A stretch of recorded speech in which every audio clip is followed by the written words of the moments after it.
issue is, you all know that we're in the period of Ramadan, right? You also know that the 3 last days are Bayram, like official holiday in Turkey. They usually do not close museums on these days. For example, Hierapolis that we're going is open during the entire day, but quite in an arbitrary way, this museum wanted to close until 1 o'clock. So we're not able to go inside. There is just a security guide at the door. We don't have the person working in the museum who would sell us tickets. I tried to bribe him, but no chance. Sorry. So on the plus side, now we have more time in Hierapolis and Colossae in other places that we will visit. Some parts of the city are still visible, but you can see behind me. In the past, I told you that this was a city that was constructed during the Hellenistic period. We have this Hellenistic empire called the Seleucids, right? After the death of Alexander, his empire was quite great, of course, but he didn't have any successor. The son of Alexander died before him, so his entire empire was divided between his generals. Seleucus was one of them, who came to the Mediterranean region and also some parts of Lebanon and Egypt and found a big empire here. So we know that the city originally in the 3rd century BC was founded by Seleucids empire. They have a dynasty named the dynasty of Antiochus. It has a lot of members. The first one, the second one, the third one, they all go by the name of Antiochus. And the city was founded by one of them. That's why it's called Antiochia in Greek language, right?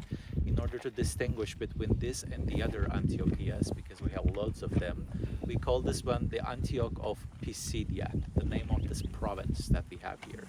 Beginning from where we left from Konya up until here, and including the lake region that we will pass through, it's all called Pisidan. And during the Roman times, this city was chosen as the capital of the city. That's why it was founded initially. It was a small city, but most of the Roman empires who came to the city, they made a lot of donations actually, and it just got bigger and bigger over time. We know that Paul visited it. It was one of the most important cities of the region, and it had this prominent Jewish population. The existence of Jewish people is quite important for us in our city that we will go, because we know that the first Christians used to have the synagogue as their meeting place, as you already know. One thing about this dynasty named the Antiochus dynasty, they dislocated and exiled approximately 20,000 families from Israel, and they scattered them around the cities in the Roman Empire. So we used to have a small population here, in Hierapolis, in Laodicea, in Colossae, in all the cities that we will go. We will talk about this prominent Jewish population who used to live in the city before the arrival of Christianity, okay? And for sure, we know that Antioch, or Pisidian Antioch, used to have this place, used to have a synagogue. Ruins are quite scattered here.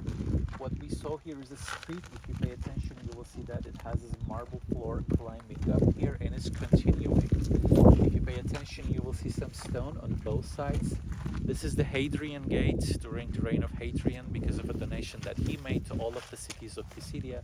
They constructed a gate. We used to have a beautiful statue of him that today we do not have. It's in Germany, as you might imagine.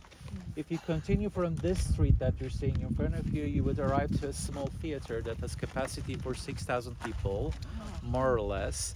That is small. In Ephesus, you will find one that has 25, so 1,000. That's a lot bigger. The stones that you're seeing right in front of me that has round shapes that look like tubes, those are the parts of the sewage system of the city, okay? So they were laid underground.